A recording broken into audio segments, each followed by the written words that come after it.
메리 크리스마스. 네.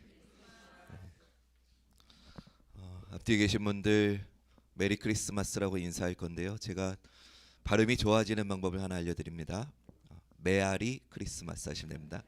메아리 크리스마스인데 이걸 조금 빨리 하시면 발음이 굉장히 그럴싸합니다. 메아리 크리스마스.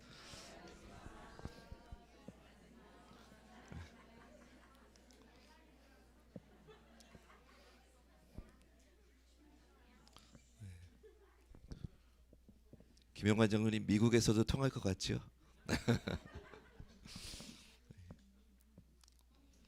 성탄절이 되면 여러분 앞에 화면 보시는 것처럼 이런 성화들 좀 종종 보셨을 겁니다. 이런 성화 또 이런 거 또 이런 거 크리스마스 카드나 또 핸드폰에서 주고받는 성탄 메시지로 이런 그림과 함께 인사를 나누셨을 겁니다. 그런데 사람들은 이런 사진이나 그림에 큰 의미를 두지 않습니다. 큰 관심 없습니다. 그냥 스쳐 보냅니다. 사실 이 그림 여러분 많이들 보셨을 겁니다. 매년 봐왔던 것들인데 왜 우리는 그냥 별 의미 없이 감격 없이 이런 그림들이 넘어가는 걸까? 그 이유는 성탄의 의미를 제대로 알지 않기 때문입니다. 그렇기 때문에 이런 그림들이 크게 내 마음에 와닿지 않는 겁니다. 저는 오늘 이 성화들을 좀 여러분과 주목하면서 성탄의 의미를 좀 나눠 보고 싶습니다. 그동안 무심코 지나왔던 예수님의 탄생을 그린 이런 그림들 안에 담긴 영적인 그 의미를 진리를 깨닫는 이 시간이 되시기를 주님의 이름으로 축원합니다. 첫 번째 그림을 좀 볼까요? 여러분 지금 예수님이 어디에 계신 것 같습니까? 이게 어디인 것 같습니까? 예, 마국간입니다. 마국간. 마국간 여러분 혹시 가보셨습니까? 저는 제주도에서 몇 번 이렇게 들어가 봤는데요. 냄새가 아주 그냥 지독합니다. 어둡고 축축하고 지저분하고 또 병균이 아주 득실득실 할 겁니다. 이제 막 태어난 아기가 있기에는 결코 적절한 장소가 아니지요. 하나님은 왜 베들레헴에 있는 호텔 가운데 예수님의 탄생하실 곳을 예약하지 않으셨을까요? 왜 하나님은 당신의 외아들이 태어날 곳인데 깨끗한 병실 하나도 예약하지 않으셨을까요? 만약에 요새 남편이 이런 곳에서 아내한테 출산하라고 하면 아주 그냥 바로 그날로 큰일 날 겁니다. 근데 우리는 그 이유를 오늘 본문 7절에서 찾을 수가 있습니다. 같이 한번 읽어볼까요? 시작.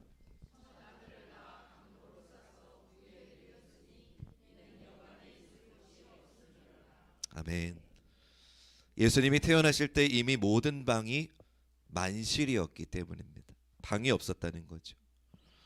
마리아와 요셉은 방이 없어서 가축들이 있고 냄새나는 마국간에서 결국 머무를 수밖에 없었습니다. 마국간은 어둡고 냄새나고 지저분해서 이제 막 태어난 아기가 있기에는 비위생적이었지만 그곳에서 분만을 할 수밖에 없었습니다. 근데 여러분 이것은 결코 우연이 아니라 하나님의 섭리였습니다. 하나님은 당신의 독생자를 깨끗하고 고급스러운 방이 아니라 마국간을 당신의 아들을 위해 준비하신 겁니다. 예수님이 태어나신 마국간은요, 하나님께서 그의 아들을 세상 가운데 보내신다는 것을 상징합니다. 예수님은 육신의 몸을 입고 나사렛이란 작은 동네에 목수의 아들로 보내주셨고 우리 인간의 모든 어려움과 고통을 겪으셨습니다. 하나님은 충분히 예수님을 위해서 좋은 방을 마련하실 수 있었지만 하나님이 의도적으로 계획적으로 그런 준비를 하지 않으셨다는 겁니다. 예수님이 처음 이 땅에 태어나셔서 숨을 들이쉴 때 주님의 코에는 가축의 똥 오줌 냄새가 맡아졌을 겁니다.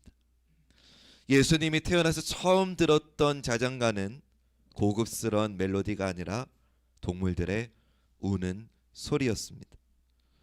예수님이 처음 입은 꽃가옷은 부드러운 아기 옷이 아니라 더러운 천이었을 겁니다. 예수님이 이 세상에 오신 첫째 날부터 아버지 하나님은 당신의 아들이 이 세상의 가혹한 현실을 경험하도록 하신 겁니다. 왜 그러셨을까요? 여러분, 권력 있는 왕이나 돈이 많은 부자들, 요즘 말로 하면 금수저들은 평범한 삶을 살지 않습니다. 그렇기에 그들은 이 땅의 서민들이 경험하는 현실을 절대 이해하지 못합니다. 예전에 한 대통령 후보 토론회 때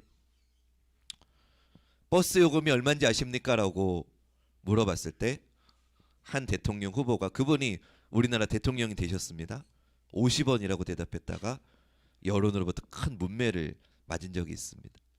근데 저는 그때 어떻게 대통령이 되겠다는 분이 버스 요금도 모르지? 라고 마음으로 정죄했는데요. 어느 날 제가 버스 요금을 모르겠더라고요. 버스를 탈 일이 별로 없으니까 버스 요금을 모르는 저를 보게 되더라고요. 저는 참 평범한 사람인데도 말이죠.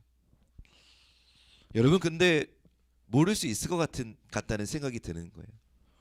평범하지 않은 부자들은요, 먹는 것도 다르고 입는 것도 다르고요, 삶의 모든 형태가 다 다릅니다.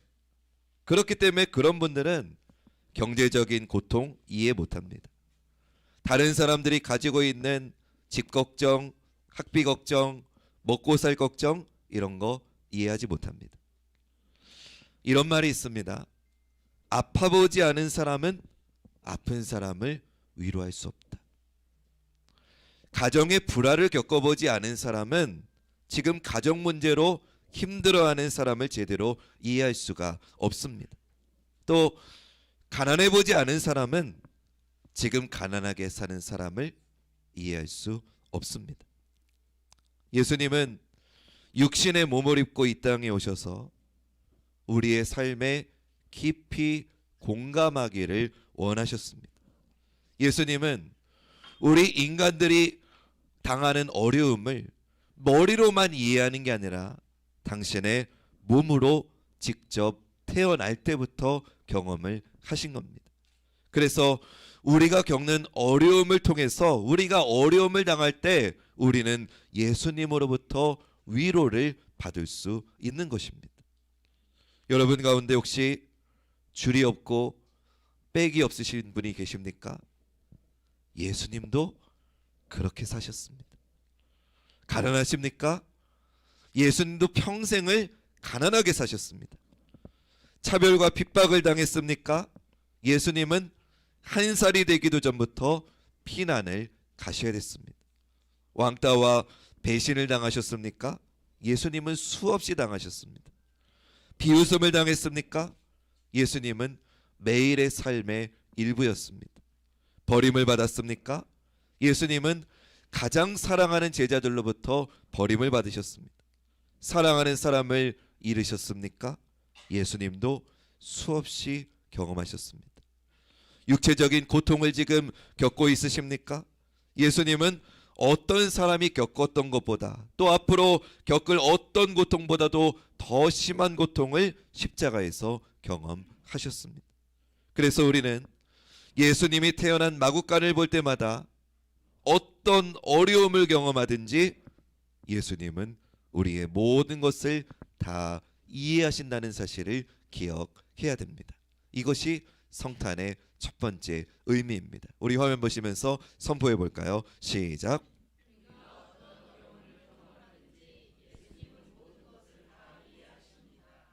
예수님은 우리의 어떤 어려움, 우리가 몸속에 오는 어떤 고통을 친히 몸으로 경험하셨기 때문에 우리의 어려움을 너무나 잘 아십니다. 예수님은 어려움을 상상만 하시는 분이 아니라 뼛속 깊이 느끼며 성탄하셨습니다. 사랑하는 여러분, 예수님께서 우리가 당하는 어려움을 이해할 수 있는 분임을 믿으며 오늘 성탄절을 보내시기를 주님의 이름으로 축원합니다. 그림 하나 더 볼까요? 여러분, 이 그림은 마구간 안에서 좀 뭔가 더 초점을 집중하고 있는 게 있습니다. 그게 뭐냐면요, 구유입니다. 구유. 구유가 뭔지 아세요, 여러분? 예, 쉬운 말로 하면 말밥통입니다. 값싸고 간단하고 평범한 물건입니다.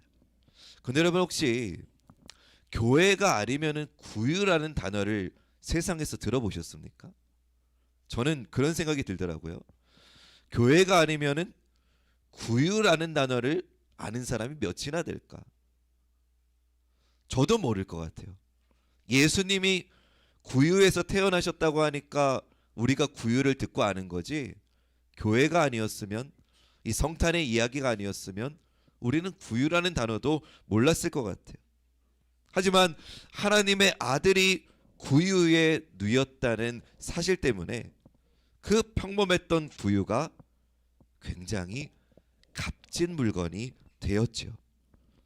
만약에 오늘날 예수님이 태어나신 이 구유가 실제한다면 아마 엄청난 가격으로 경매가 될 겁니다. 평범한 여물통이 존귀하게 바뀐 겁니다. 가축의 말밥통이 왕의 침대로 바뀐 겁니다. 여러분, 이거는 뭘 말해줍니까? 평범한 사람도 예수님이 임하시면 지극히 평범한 존재에서 존귀한 존재로 바뀔 수 있다는 뜻입니다. 우리는 모두 죄인입니다. 그래서 하나님의 은혜와 자비를 구할 수밖에 없습니다. 그러나 우리가 예수님을 구세주로 믿으면 하나님의 존귀한 자녀가 되는 것입니다. 평범한 짐승의 구유가 왕의 침대가 되는 것처럼 예수님을 내 안에 모실 때 죄인된 우리가 하나님의 자녀가 되는 기적이 일어나는 것입니다. 구유가 예수님을 담을 때 더는 업신여김을 당하는 여물통이 아니라 사람들이 존귀하게 여기는 왕의 침대가 된 것처럼 우리 안에 예수님을 모실 때 우리는 존귀한 존재가 되는 것입니다. 그러므로 무엇을 담고 있는지가 중요합니다. 세상은 우리 안에 인기, 명예, 돈 같은 거를 가득 채워야 소중한 존재가 된다고 우리를 속입니다. 여러분, 그러나 그거는 거짓입니다. 우리는 예수님으로 채워져야 됩니다. 예수님이 내 안에 가득할 때 내 삶이 더 이상 보잘것없는 인생이 되지 않는 것입니다. 예수님을 모실 때 초라했던 내 인생이 값진 인생으로 역전되는 줄로 믿습니다. 이게 성탄의 두 번째 의미입니다. 우리 선포해 볼까요? 시작.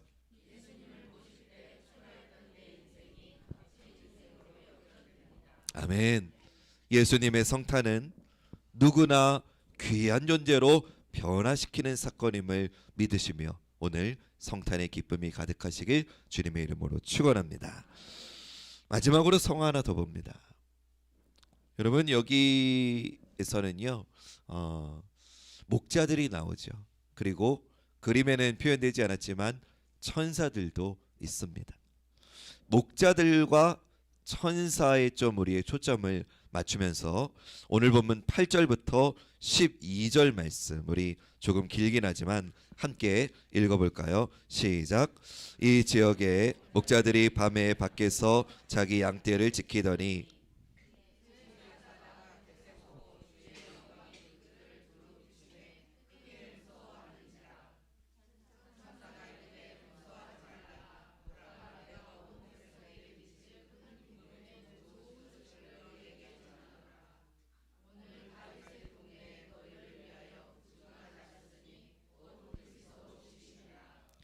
너희가 가서 강보에 쌓여 구유에 누워 있는 아기를 보리니 이것이 너희에게 표적이니라 하더니. 아멘. 예수님이 태어나셨을 때 하나님은 천사를 통해서 주님의 성탄의 소식을 목자들에게 알리셨습니다. 그리고 그 천사는 목자들을 아기 예수님이 있는 곳으로 인도했습니다. 여러분, 이거는요, 천사와 목자들을 통해서 하나님께서 우리를 날마다 하나님 앞으로 인도하심을 보여주는 것입니다. 누구나 살다 보면 하나님을 떠날 때가 있습니다. 근데 여러분, 지금 우리가 이 자리에 있을 수 있는 걸 한번 잘 생각해 보세요. 하나님은 누군가를 통해서 우리를 다시 이 자리로 인도해 주신 줄로 믿습니다. 그 누군가가 부모님일 수도 있고요, 동료일 수도 있고, 친구일 수도 있고, 목회자일 수도 있어요.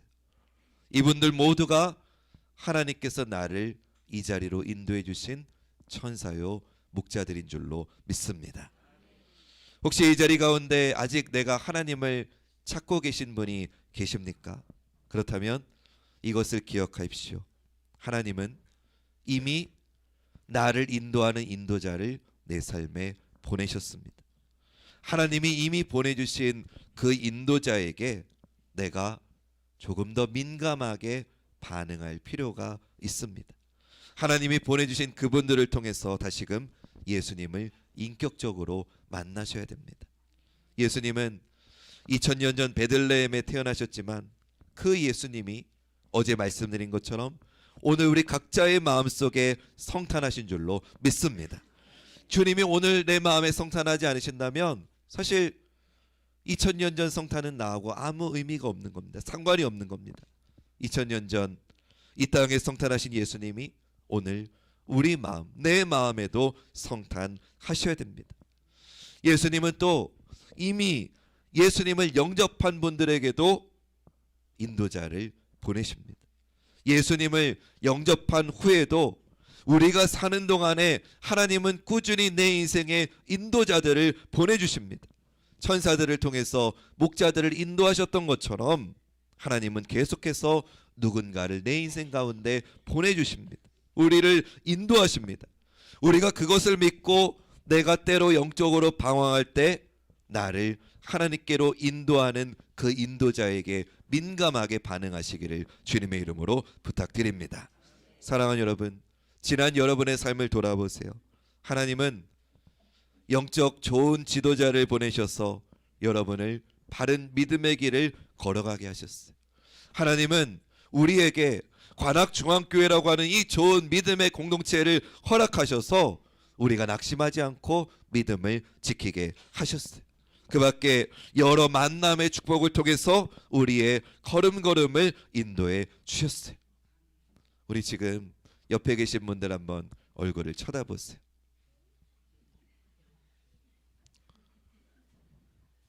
제가 웃으라고 안 했는데 웃음이 나죠. 사람이 얼굴을 쳐다봤을 때 웃음이 나는 경우는 두 가지 중에 하나래요. 하나는 못생겨서, 또 다른 하나는 사랑해서. 다시 한번 쳐다보세요.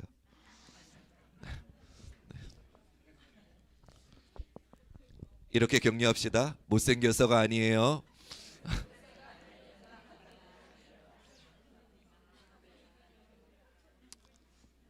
옆에 계신 분의 얼굴을 볼 때 웃음이 나는 이유는 바로 그분이 나를 이 자리로 인도하는 신앙의 동역자이기 때문인 줄로 믿습니다. 만약 혹시 여러분 인생 가운데 하나님이 느껴지지 않으신다면, 하나님의 인도하심이 느껴지지 않으신다면, 하나님 다른 인도자를 내 삶에 분명히 보내셔서 내가 하나님의 인도하심을 놓치지 않게 해달라고 간구할 수 있는 이번 성탄절 되시기를 축원합니다. 오늘 이 성화를 보면서요, 마국간을 통해서 하나님은 우리의 삶의 깊이 우리의 고통을 이해하신다는 분이라는 것, 구유를 통해서 아무것도 아니었던 말밥통이 왕의 침대가 된 것처럼 우리가 예수님을 모시기만 하면 나는 평범한 존재가 아니라 하나님의 거룩한 자녀가 된다는 것. 그리고 천사들을 통해 목자들을 인도하셨던 것처럼 방황하는 내 인생 가운데 하나님은 반드시 좋은 인도자를 보내주심을 믿으며 2023년 내 마음에 성탄하시는 주님을 영접하시기를 주님의 이름으로 축원합니다. 메리 크리스마스.